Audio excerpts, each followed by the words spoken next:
Hel- Hi. Hello, Robyn. Hello, Welcome to Stephen.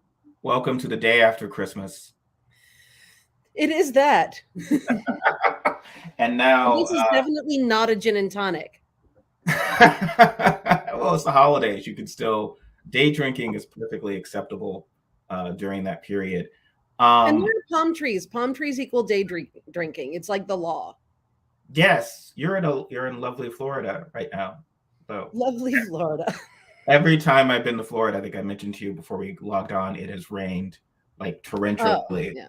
Not that I've deliberately gone during hurricane season. And this was a time when there was a time when I was going back and forth for work at least once a couple times a month, and it would still be like brutal, but enough that my plane would go up because you kept hoping the plane would get Well, the canceled. Florida rain is like ridiculous. It's insane. Like it'll just like pour for like 5 minutes, and then all of a sudden it'll be sunny. Um, it's a little. And I'm not a person who brings an umbrella with me everywhere. And I'm also, as we saw last week, a person with curly hair. Um, so The doesn't humidity. always work out for me. But I'm only here for like a little bit longer. Hopefully by then I will have found like a nice millionaire close to death. There are so many of them to choose from. Like I A could nice get married like millionaire that. goes to death. I mean, Melania Trump made a similar gamble that, like, She how didn't go far enough. You gotta go the Anna Nicole route where like he's 1 foot in the grave. So earlier today, you'd written about the Oz candidate. Like he's very upset that publications won't call him Dr. Oz. Like he's a select, like Dr. Fink from the Revolution. That he is actually, you know, Mehmet Oz. There was some discussion that he did not like that because it was sort of reminding his, racist supporters that he is not. Not in fact a white person. Yeah.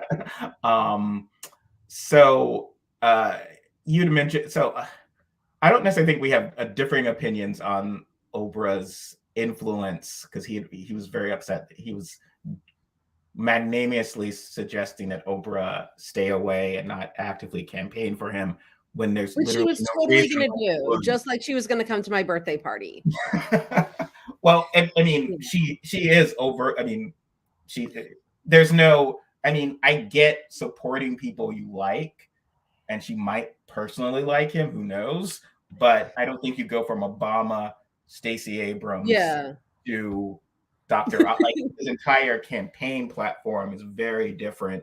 I mean, there was Oh a yeah, yeah. recent with Marianne Williamson, who was running as a Democrat, and Mhm. she might have, but even then, she was kind of like, "Honey, I I think think she was trying to like back the hell away from that because exactly like she yeah, was if you're yeah, kind of on your own there, I'm gonna go with Joe or Kamala, but I'm yeah. not."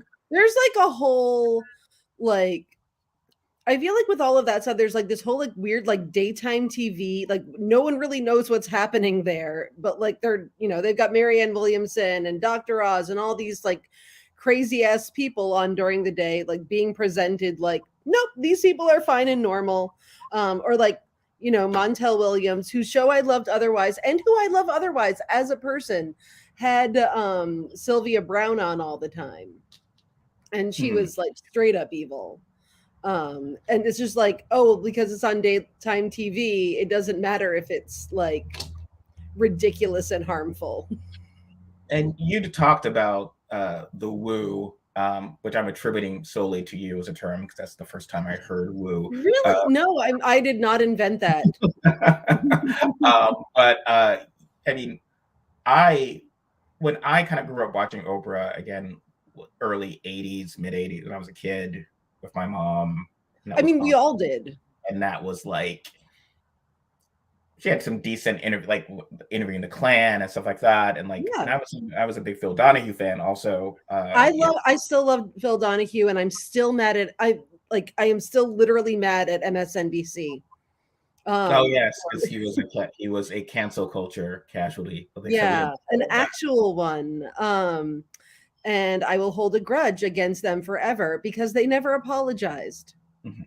He was great. There's an interview I will recommend for people watching if they like that to look up.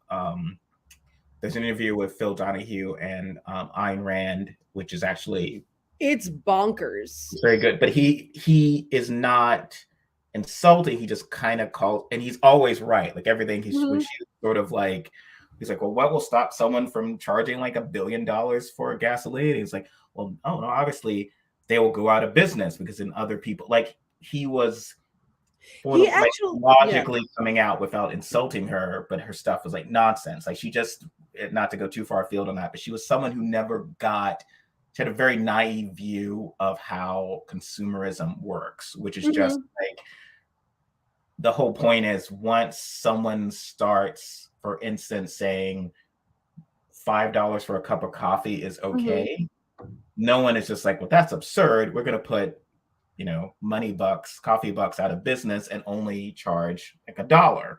And instead it's like, no, actually we could all make a lot of money selling $5 coffee. Let's see how we can get in on this. And she just never seemed to get the exploitive nature at the heart of capitalism. But she just saw it as a sort of rational actor when it's not. But yeah, so well, I think Donahue did the sunshine is the best. You know, people are always like, oh, well, sunshine is the best disinfectant. That's why it's, you know, not bad to put like ridiculous ideas on television. But he actually did it well. He actually led the people to make assholes of themselves, which not everyone is good at. I might not be good at it. I don't know. I'm probably not. Like, you have to, you know, handle those things with care. Well, but I think I think there was two. I'd have 2 points on that. I think one is that someone like Bill Maher just gives a platform for garbage. Exactly. So that's what I'm saying. He's not Donahue. I'm not. He's and he mostly is like, oh yeah, you have a great point about cancel culture and how the problem is solely, you know, a conservative felt bad on a college campus despite actual, you know, school boards being harassed and Beloved being banned and stuff like that. Like completely they're out there burning books, but you know, someone on Twitter said a thing. So exactly. And the other is there became, not to defend Ayn Rand, but she was sort of, her market was that my views make sense. And it is not about owning you. It was just, I have an intellectual argument. So dismantling that intellectually works, but it's just, you know, I think what people kind of realize, like someone like when AOC was saying, I don't want to debate Ben Shapiro. Exactly.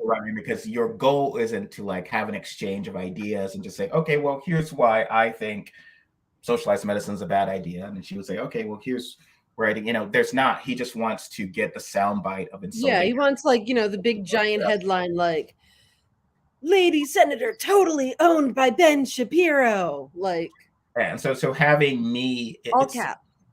It's sort of like having a debate of like bringing the Beatles on in 1964 and just saying, oh, well, here's objectively why your hair is too long and your music isn't what it, instead, like, all the women are screaming. So, but that's not the point. You're trying to object, like they are going in a different direction. You're not even trying to address them in that. So, you know, that's, and then, you know, back to what potentially Oprah had become with giving a platform, because she was obviously not adding disinfectant. She was sort of making these folks seem, I wouldn't say reasonable, but she was not. Well, it depended. Certain things she did really well. Like she interviews people really well. But I do think that like when she promotes certain things, like even back then, she was like very much on the satanic panic train, like giving platforms to people who like later turned out to be giant con artists, and you know, that whole thing. And to be fair, like every single talk show was like, oh my God, Satan. People are worshiping Satan. The McMartin preschool has tunnels. But like she started with that, and then like she brought on people like Oz and Marianne Williamson and everything, not to be like, hey, you don't, you know, let's like investigate what it is you believe, more as like, this is helpful to my viewers. And I think that's sort of like where the problem was, because people trusted her so much. Like it's difficult because I think that she's a true believer. Like I think she actually believes in all this bullshit. So it's not like she's nefariously taking like, oh, well, I'm gonna bring these like heights like jerks on and screw my entire audience and make them follow these people who are giving them terrible advice. She's not doing that. She genuinely believes that they're okay. But because she has such influence, people are like, well, if Oprah believes this, then it must be true.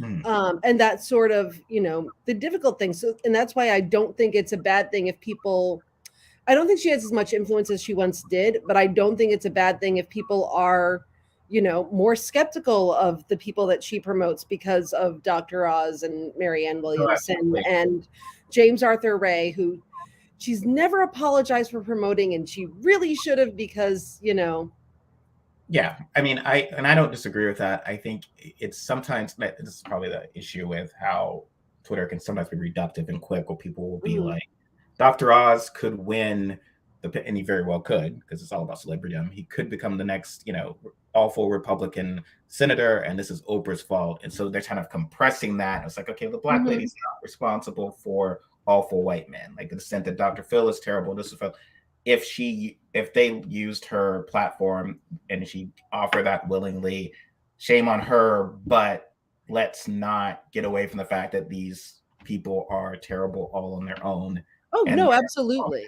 And, I mean,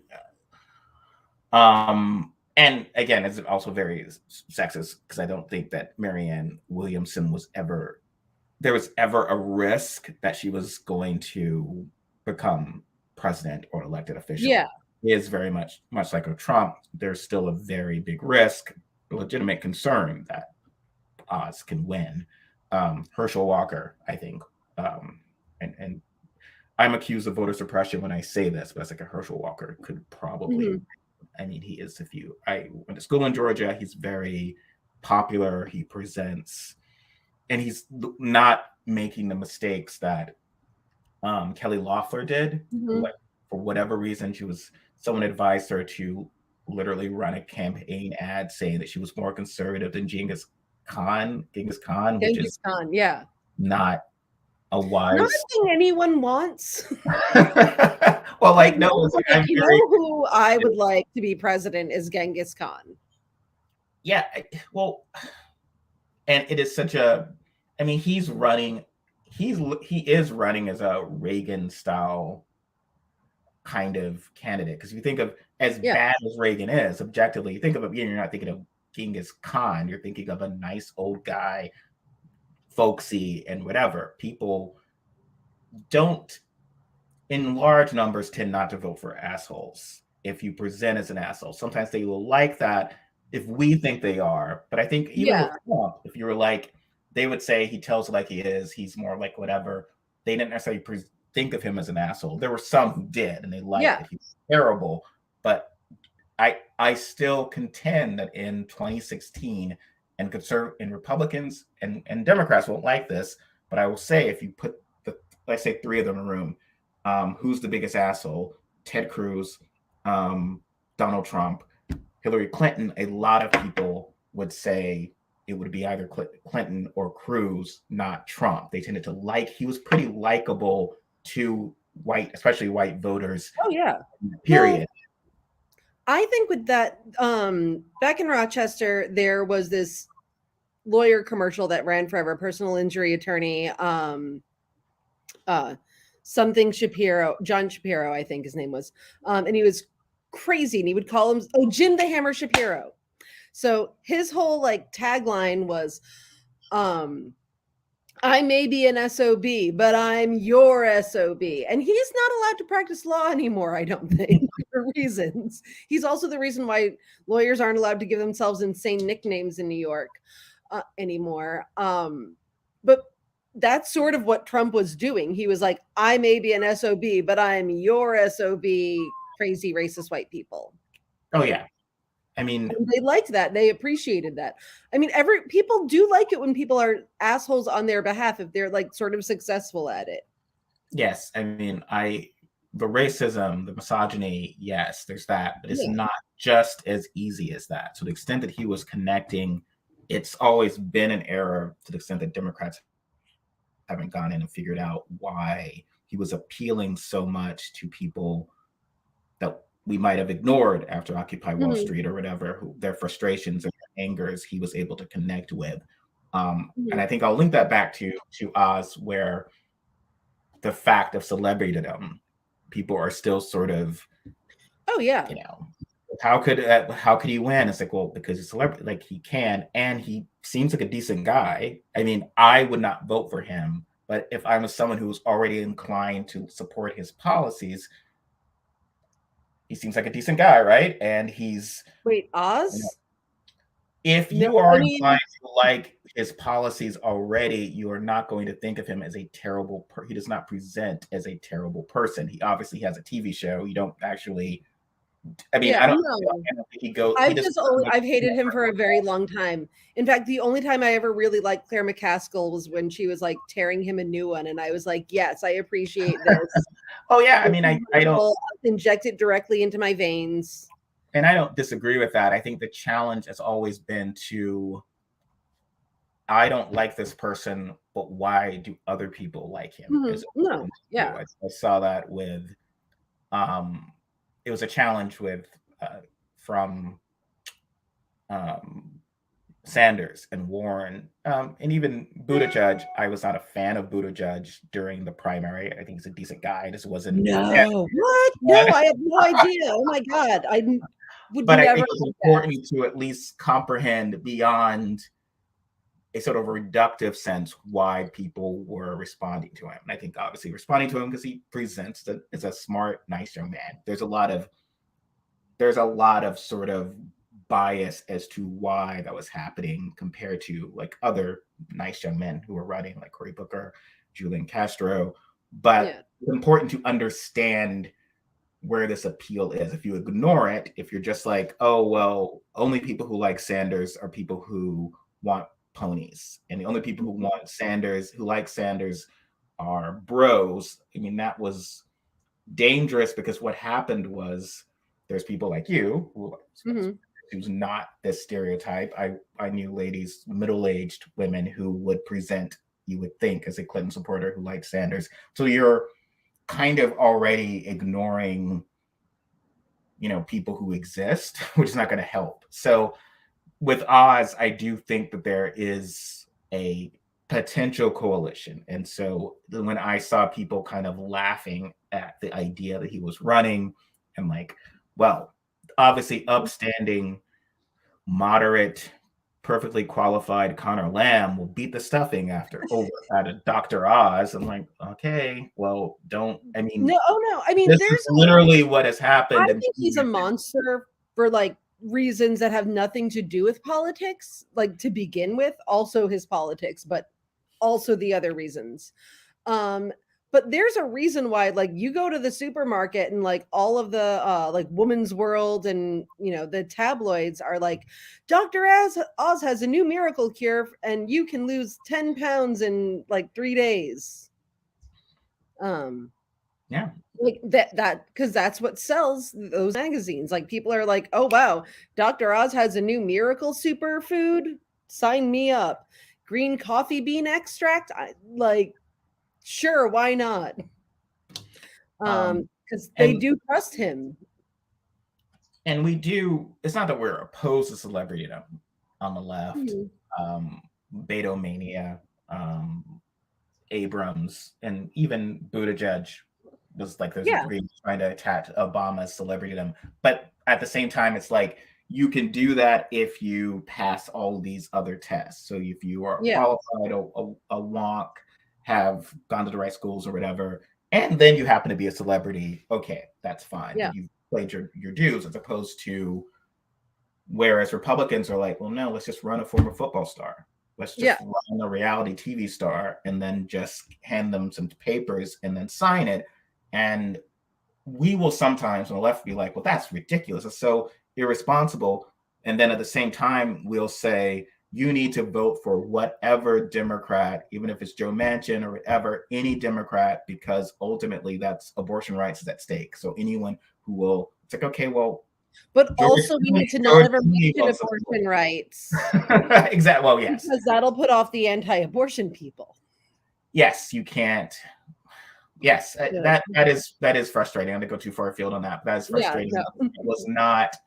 That was not what 2016 was. Much like how 2000 wasn't about, George W. Bush versus inconvenient truth Gore. Like, I think that guy would have been a very much more popular candidate. Oh, absolutely. No question.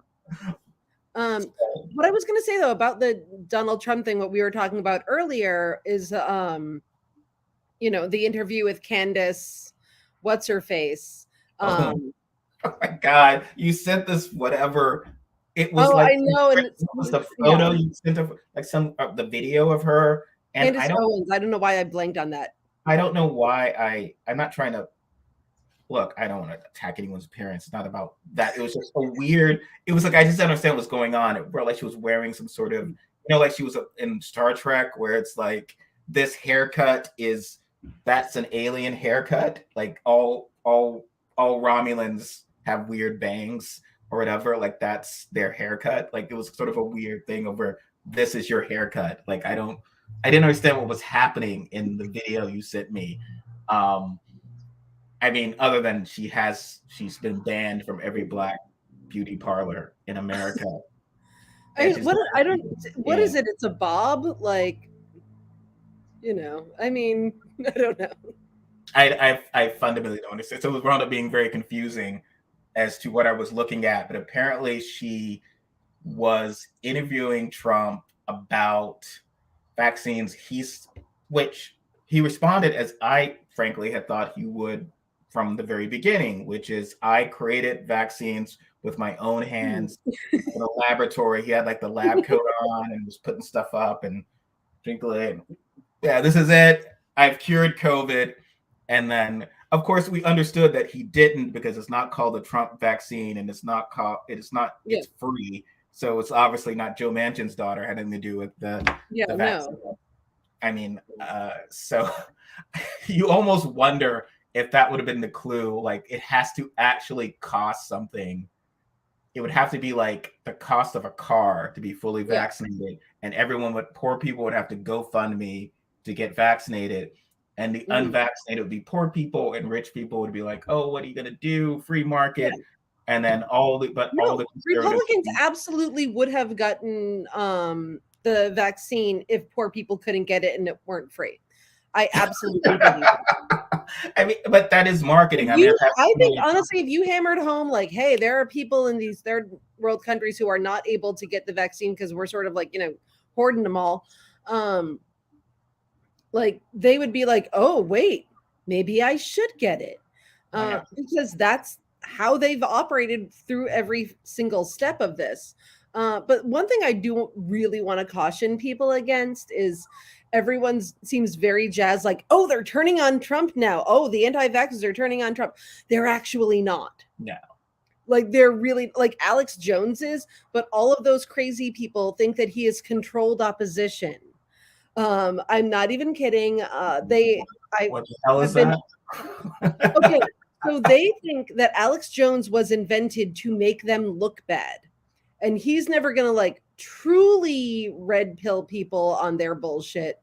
And he'll say some things that are like true, but like then he'll say a bunch of other things that are super not true in order to like make everyone think that everything they say is not true. It's very like they think we're in charge of Alex Jones, basically, like the left is. We're puppeting him and being like, be a parody of what these people think. And so, yeah, he's going all off on Trump. But the rest of them in like these message boards and on Telegram, they believe that it's like a white hat operation in which there's a reason why he's pretending to be pro-vaccine so that when the vaccine kills everyone, people will say, oh, Trump was fooled along with everyone else. And it's like a whole plot do some, but like he's not he's not pro-vaccine. One according to these people, he's saying he is, but in reality he's not, and it's 4D chess. One of them was one of the things I read even said that this was all comms, and when he said sick people, he was talking about like Hollywood pedophile cannibals rather than I said like people who have COVID. And so it's all code about that. And that's what they believe. There's absolutely nothing that will ever actually get these people to turn on Trump for more than a day, because as soon as someone is able to come up with something, like some excuse, some reason, they're like, perfect, totally accept it. No, so, like no notes. They're not going to turn on him like the end of Suddenly Last Summer. Just not there's no. There is this. They will rationalize whatever he does. Yeah. And I don't think he's necessarily going to convince anyone to get vaccinated. It is unfortunate. Not, it speaks to, again, I think it speaks to the sickness of our kind of capitalist society, that I do think if the vaccine you had to pay for it, and it was an inherent exclusivity, which is very hard for liberals to comprehend. It's like, we'll give it to everyone, whatever. It's like inherent exclusivity sells. It's a challenge in the nonprofit world. Like in theater, sometimes it'll be like, how do we get more people to see this? Maybe cheaper seats. It's like, all you're doing is making people less likely to go, because we are conditioned to ascribe worth to how much something costs and how hard it is to get. So if everyone can go to the school, is it really a good school? If it's not, you need to have a lottery. Even if no one, those are terms. Sometimes you can, even if you have no tickets, even if you have abundance of tickets, you need to put on your site, we're taking only lotteries, we're going to pick names. Oh my God, yes, maybe I'll get picked. And, no one wants like, oh, this is enough for everyone. It's like, no, everyone wants forced scarcity. So I think that's part of what we see with the vaccine, and the idea that people are like, why would you give me anything? If you're giving me, what are you getting out of it? And I don't see how helping me is helping you. So it must all be a scam. So I'm not going to kind of do it. The coded language is interesting. I think that also speaks to the Let's Go Brandon popularity, because people they love anything that seems like secret. Yeah. You've written about this a lot. This is something that's been going on for a while, I presume, like the sense of on cue, but just sort of a degree of people who want to feel more important than they are, and they can kind of figure out a secret language. Yeah. Well, part of like one of the main things that I very much believe to be true about conspiracy theorists in general is that they don't feel great about themselves. They don't feel like people treat them like they're smart. And so therefore they want a shortcut to feeling smart. And, even something like Let's Go Brandon makes them feel like they're like super clever. They're putting one over on us, even though literally everyone knows what that means. Like they're not actual, like no one's like, oh gosh, what are they trying to say? Let's Go Brandon, this is a mystery. I can't just Google this. One of the things that I was going to bring up is, there was a Twitter thread. I don't know if I saw it. If you saw it, I'm going to send it to you over Slack real quick. But it was, I'm not calling anyone out, but one of the things in there was America has turned upside down, though. The people who are most pro-vax are the people, i.e. liberals, who support endless COVID restrictions. This is a pretty incoherent position. It sort of goes against the entire premise of what vaccines would do to help us, and then goes on to say, all of the stuff about how, maybe conservatives would have like taken the vaccine en masse if liberals weren't politicizing that, which I do not believe we did at all for any reason, but I do believe that the right did, and the second they found like a hook to politicize it, they jumped on it. Well, there's documented evidence that Kushner and everyone's like, well, let's just ignore this. It's only going to be in the cities. And there was a lot of that. People, it was like the plague, right? Like in London, Yeah. everyone's fleeing the cities. If you had money, go to your Hampton home, wait Yeah. out the Red Death. And that obviously wasn't how this disease worked. So it started affecting everyone. I commented on that, I think, in the sense of, and this I would say is a liberal failing of getting how much half the country hates us. So you think Oh that, no, I do believe that we need to be more cognizant of that, and that is helpful. so this idea that we're not politicizing this, this is inherently patriotism. So it's patriotism. We're all in this together. We're all going to mask up. We're all going to. So, but conservatives just saw that as virtue signaling and saying you are making us feel bad, and you also don't actually. You're using the word patriotism in a way that we've never used it. We define patriotism as inherently a form of exclusivity. So when liberals are saying, oh, we're not politicizing this and trying to exclude anyone, we're trying to be patriots, you're like, well, no, that's just what that's what it is. That's how we define patriotism. It's like, these people are good and do this.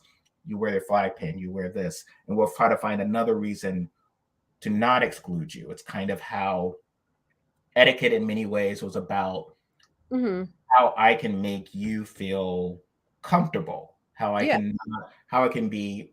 And as someone who studied a lot of etiquette, it's a lot of rules. It's like, oh, here's ways that I can navigate the world without offending people. Don't or not even not offending people. I'm also a giant nerd for etiquette. I am very obsessed with Amy Vanderbilt.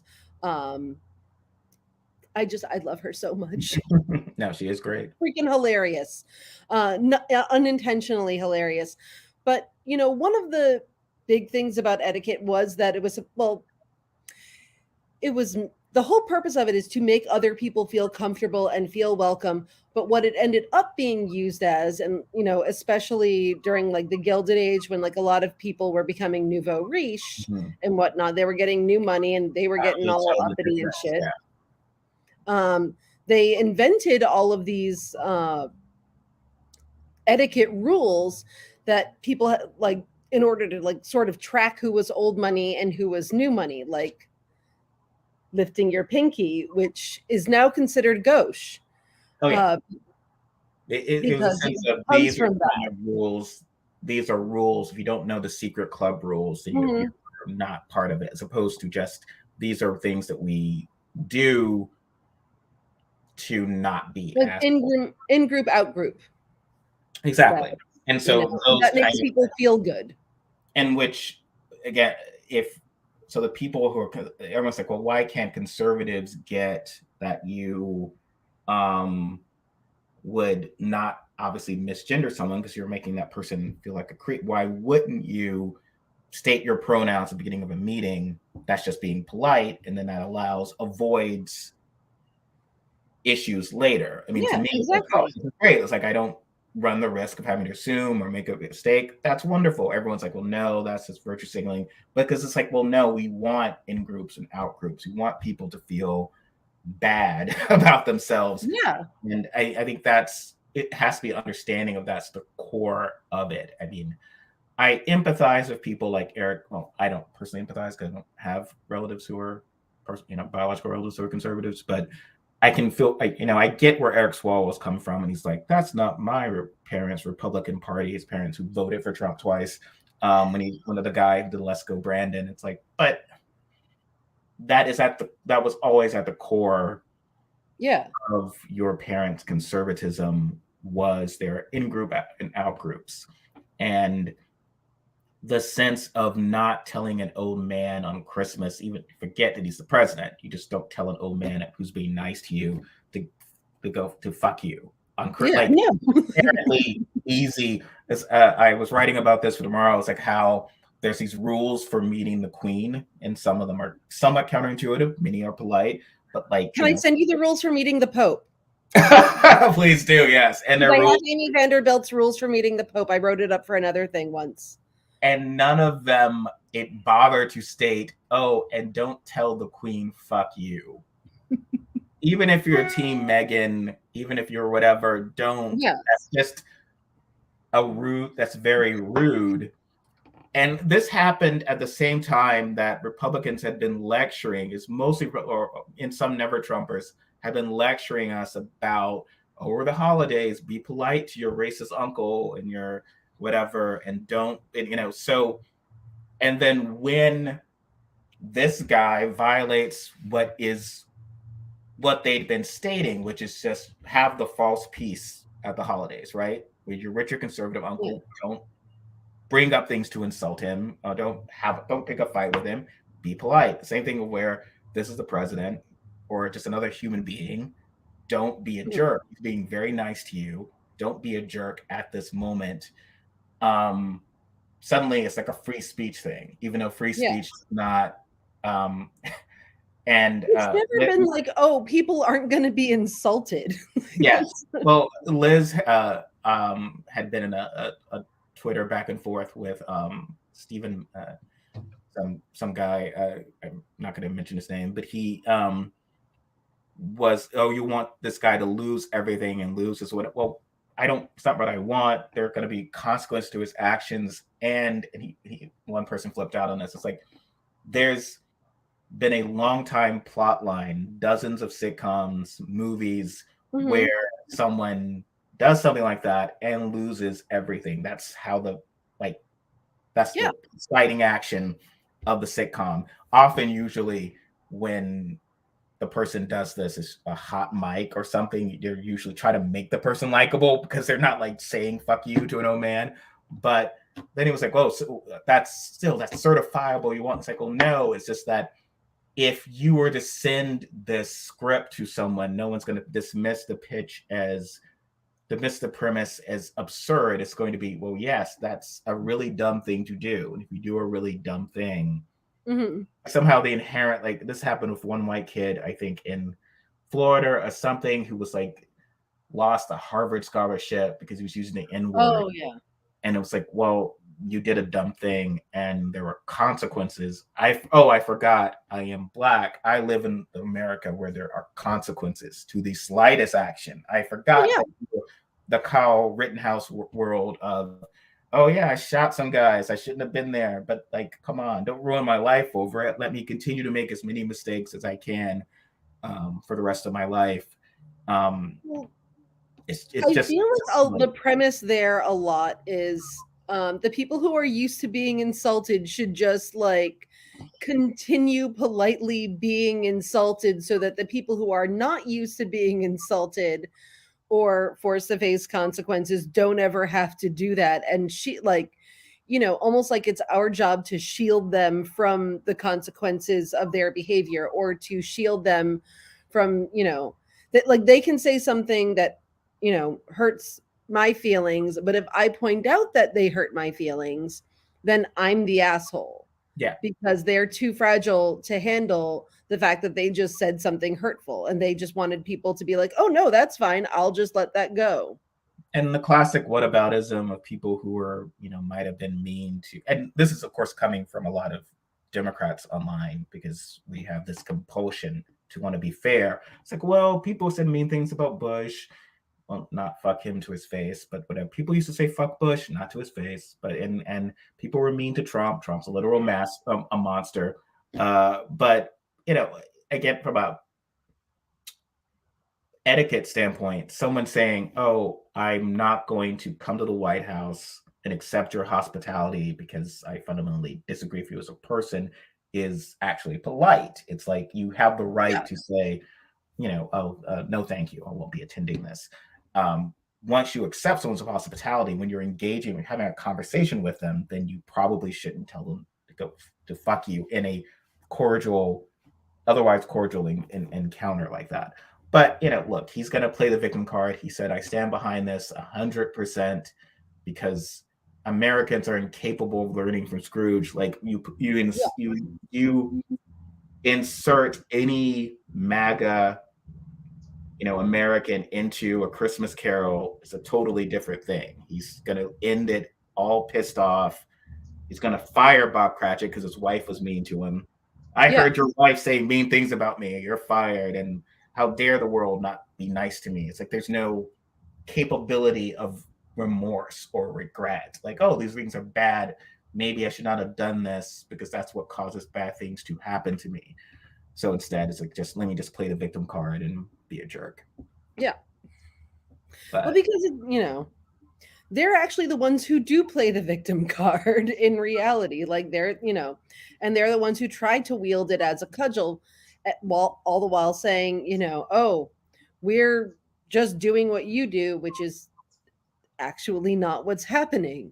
mhm. Um, um, sorry, and like, I sort of forgot what I was trying to say. But the whole thing with like, oh, just like be shitty to your relatives, it'll be fine. I don't think that like, you know, I think it works in some circumstances. I think it does not work in others. Like, I don't personally have any relatives who are, shitty people. I do have relatives that I don't tell I'm not Catholic. Mhm. Like, because I don't want to hurt them because they're old and they don't understand, not believing in God and things like that. Like I just don't talk about it. I just don't talk about it. And, I think, everyone has relatives who are wrong about something.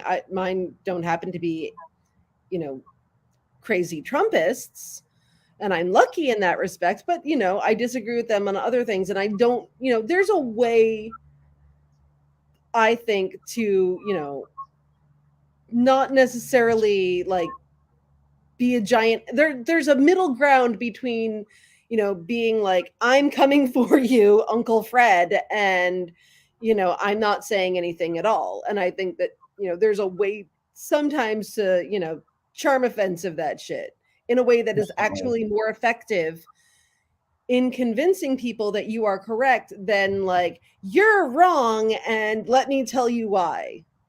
Because I Yes. get like that, and I've never convinced anyone because they're like, oh, you're a giant asshole. I see.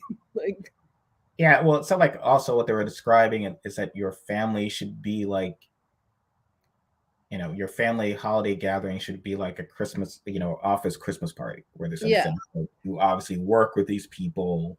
yeah, There are consequences if you go too far because it's work. It's not a real family. They won't forgive you. yeah, And so that seems to be very different. A lot of work for people and I do think in whatever golden age we're talking about, the schisms weren't as great because ultimately, even if you were a Reagan or a Mondale person, it was essentially still respect for the white guys in charge, and there yeah, was still a sense of um also in those days Republicans were winning, so it was much easier for them to be sort yeah, of gracious and Democrats to be, you know, oh well, I guess he's president and that type of thing. yeah. Um, but I don't. Not in my house.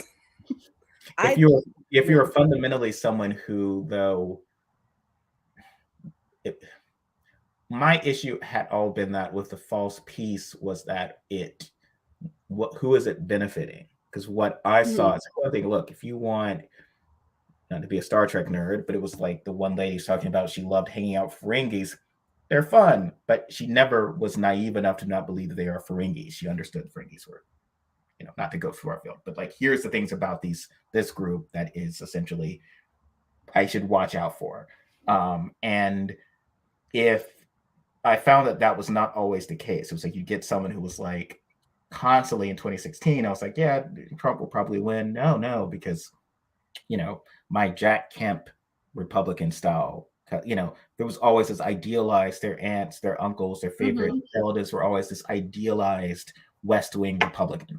And those Republicans were not going to back well, my aunt's a Republican. She thinks gay Yeah. people can do whatever they want. She's pro-choice. It's like, okay, well, this is a real cool Republican you've invented, even though right on what you When you care about someone, it's very hard to sometimes like imagine that like they believe crappy things.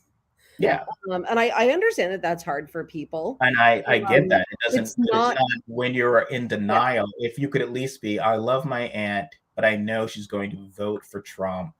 I need to at least get two more. I need to go into some black neighborhood and convince two more people to vote for Hillary Clinton or yeah, Biden because this I know my relatives aren't going to do the right thing. But instead, the denial was like, oh well, now after you killed all those people with COVID, she definitely, oh she did, oh my god, it's like, look, she was always going to, she always is. Well, after the Access Hollywood tape, she was going to, she always yeah. was. There was that sense of I'm so tired of the like, oh, they're finally going to turn on Trump now because it never happens. It's like, I feel like, it's like some Harold Camping shit. Like, stop predicting the end of the world. Like, it's not happening. well, Um, it's some and turn of like they want to believe this is the moment, this is it, and then there's never any repercussion. So even after yeah, January 6th and what happened, and I guess we might as well talk about that because yeah. this is the end of the year. I mean, are you surprised by few how little accountability Republicans suffered from trying to overturn an election and leading to violence? And essentially, it's just they're kicking. It seems like they're just kicking butt and achieving. Absolutely not. I am not surprised at all because guess what? That's what they've been, running on for the past like 2 decades, I think. The whole like, oh, we're in charge so you can, overthrow the government if you want. Like that has been like a thing that they have repeated over and over and over again. Like we're standing up for your right to overthrow the government. And so the people who are voting for them are people who have this like drilled into their brain. Mhm. And they don't see anything wrong with the January 6th stuff. And they really don't. Um like the worst, like there are certain people who you know um will say, oh, I think it was Antifa, they're just posing as us to make us look bad, which is a thing that they always love. The you know Oh, Antifa. it's like, yeah, like, oh, that's totally happening. And that's as far as they'll go in terms of condemning it. The right can't condemn it really because that's one of their biggest selling points. They're protecting the right to bear arms so that people can do exactly what they did on January 6th, but more successfully. Like they're, and no, they're not going to suffer any consequences. And I think that like we need to abandon the idea that there's an amount of crazy that the Republican Party or Donald Trump can get that people will go, oh, wait a minute. And it's, like it's not, there's no bottom. There's no such thing as rock bottom. Well, Like, yeah, I mean that was the um and it's interesting because I get pushed back on this when I criticize Democrats for this because, well, I get that Republicans are evil. I am never shocked by this, but I yeah. need you to defend me. And I'm working on a review of Women of the Movement, which is about the Emmett Till, Yeah, I saw that. um, I and didn't see it. I saw the preview. um, and even they do focus on, well, yeah, the system is corrupt. The judge is corrupt. The defense attorney's racist. Half the jury's racist, or probably all jury basically. But Yeah. the defense attorney or the prosecution knows better, seems to come, but like is making made certain choices, backed away from trying to find witnesses, backed away from doing certain things. And it's not that in this account, it's not that he is evil. It's not like he's just sort of, Yeah. feet on the table, saying, whatever, do it, let me free you. And it's a pattern we've seen of later cases since Till's Hmm. murder. It's more of, I am not going to do enough. I'm not going to risk my own comfort for the right thing. Oh yeah. So, okay, well, if you have an anti-American authoritarian movement, they're hitting everything they should be doing. Like, and it's bad, but like Hmm. I would love for them to have this. Someone says, well, why don't you criticize the Republicans voted against, they didn't We endorse, do. That's they like didn't literally endorse, all we do all of the time. It's and like they our didn't literal endorse job. Biden. Give pressure to Susan. Susan Collins did not endorse Joe Biden. Murkowski did not endorse Joe Biden. And like Chris, the reason we're more pissed with Kristen Sinema is that, again, yours truly and many other people donated money to her. There are liberals in Arizona who she won't talk to, who went door to door for her in Arizona. And that is obviously more of a betrayal than why, yes, we expect Democrats, Republicans to be awful, and they've been upfront about how badly. Of course, we don't expect Ted Cruz to support this bill. Like, I mean, but also like you wouldn't. I mean, Ted Bundy is dead, but you wouldn't be like, why don't you like instead of telling other people not to go murder people, why don't you tell Ted Bundy that? Well, because Ted Bundy is a serial killer, and we know that that's what he's. That's his personal hobby. That's not other people's personal hobby. Republicans are like, we're assholes on purpose. Yes, you need to actually. So we had a whole year of, and again, it was like kicking it down the road. So every time it's like, okay, well, we are only going to have 2 years to act on this.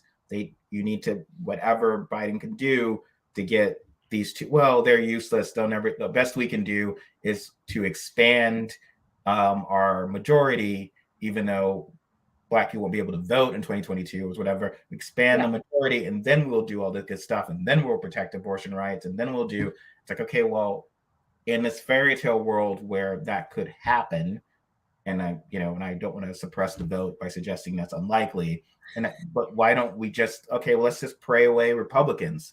Okay, well, maybe all Republicans will go away, and it'll be easy, and we need to do something.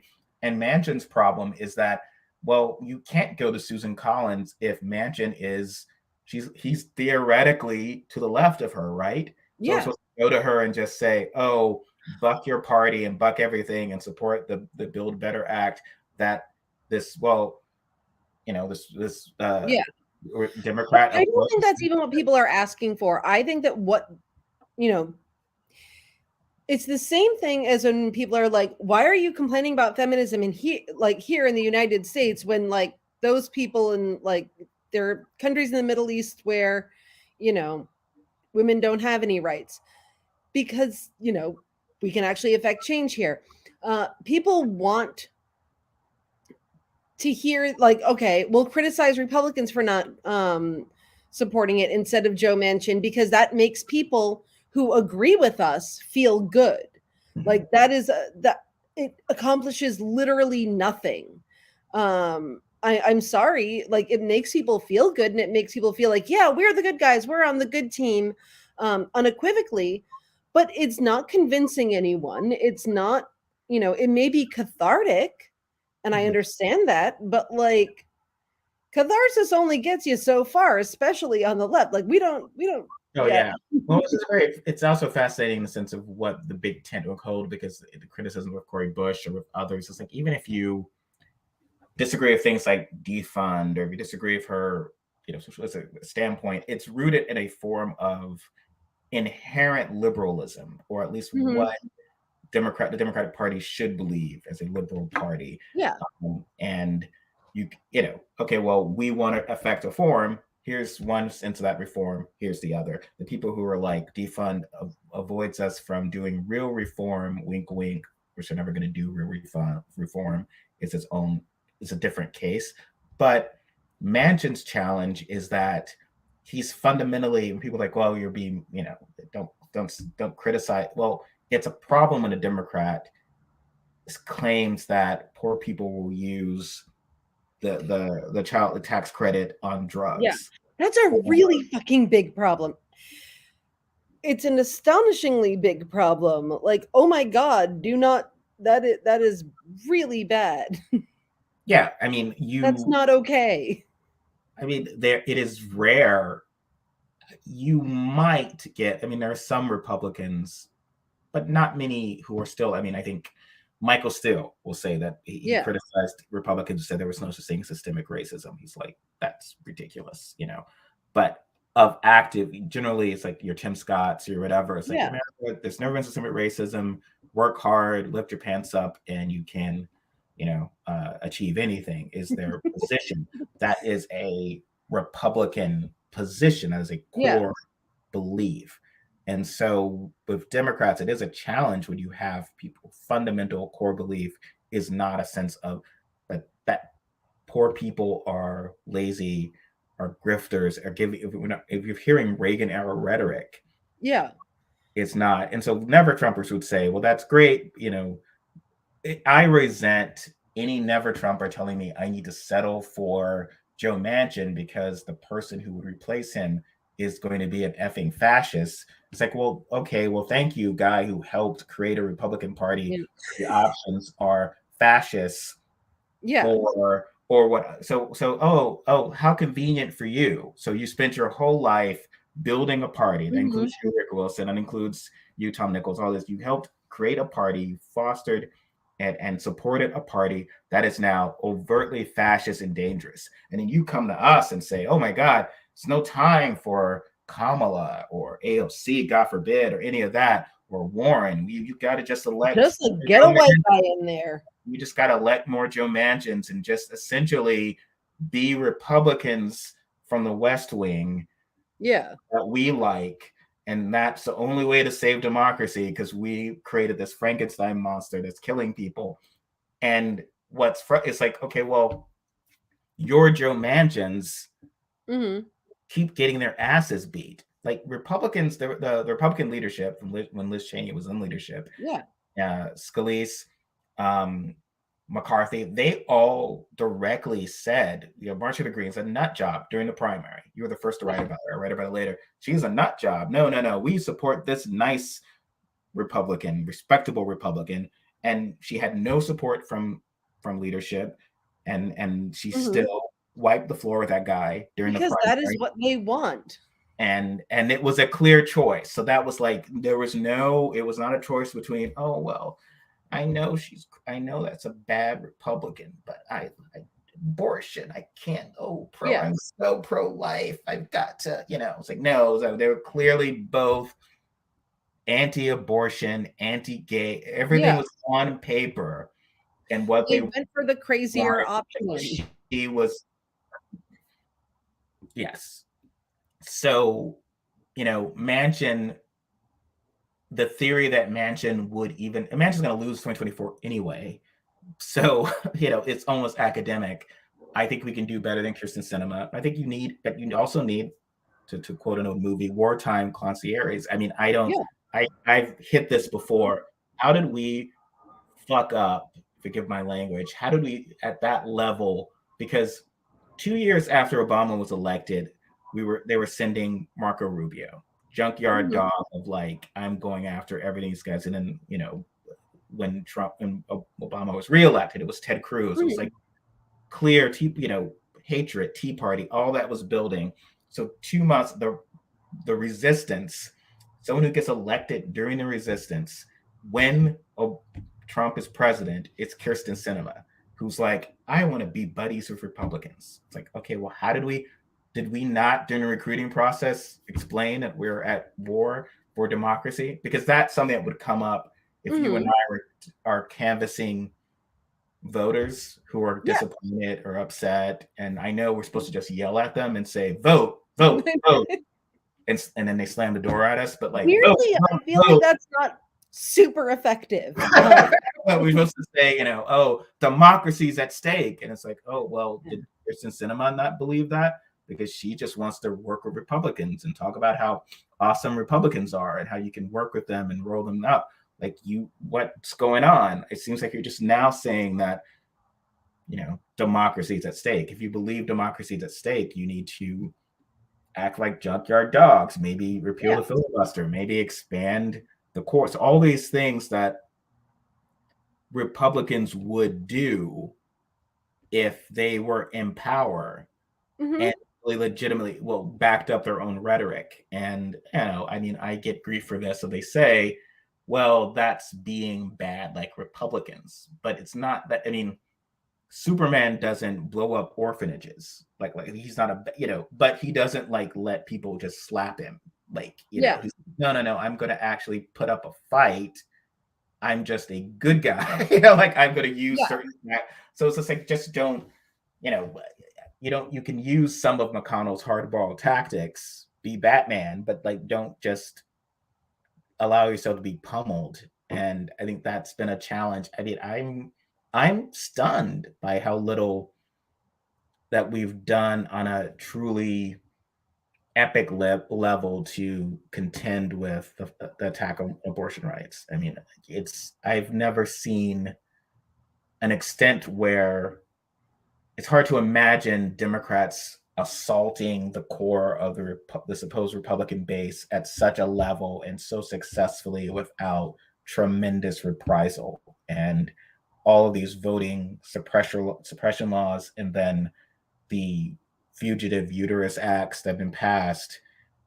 And it's just, the solution is that we should vote more or hope that an Amy Barrett Supreme Court will save us is a very, I mean, no one's even offered Stephen Breyer, like, just how much will it take? Resign.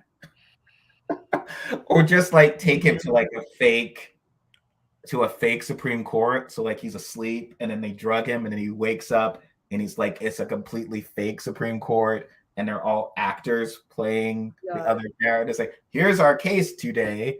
And then they just do that for the next 20 until however long he has left to live. And it's like a stage. So Like, I'm sorry. That's a mistake that like is worth learning from. I get that people were like, no, like Ruth Bader Ginsburg legitimately had reason to believe that she was going to live forever, and like, or mortality. you can't Yeah. blame her because don't blame a woman for like not wanting to give up her job, but like, yeah, like, Well, I mean, when Obama went to her, it I'm was not too late. blaming her, but I do think it would have been preferable. Yes. I do think that maybe I'm a terrible person, but I do like I like her, but I do think it would have been preferable. Just like I think it would have been preferable for Breyer to, get replaced by Joe Biden. But like we like to pretend like, and I'm an optimist too. I'm such a fucking optimist. But I'm not going to pretend like we're going to be in power forever no matter what, like, cuz that is clearly not true. And we need to figure out ways to like make the world less horrible real fast before we're not. Yes. Well, I mean, Breyer's seat is lost pending that we can keep the Senate. So all this point is that we just keep the Yeah. Senate.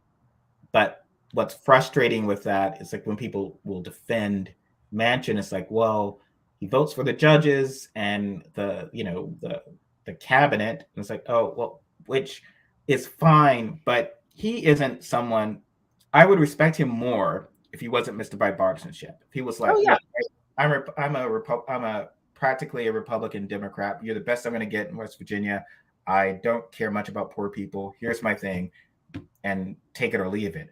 As opposed to saying that essentially more or less, and then like being defended on the basis of the Senate is so corrupt because of Republicans. Mm-hmm.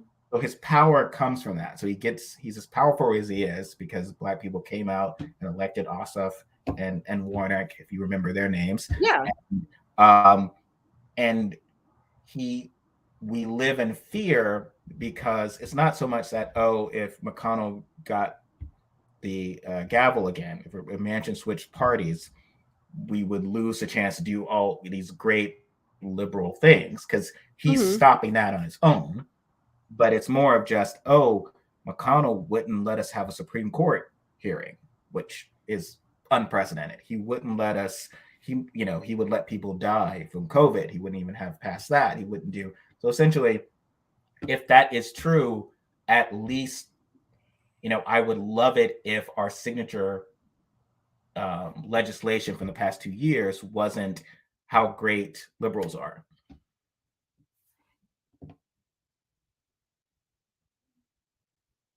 Oh, I just lost Robyn. Thank you everyone for joining us. We will wind up here anyway, and we will Happy New Year, everybody. We'll see you all soon in the next year. Bye-bye.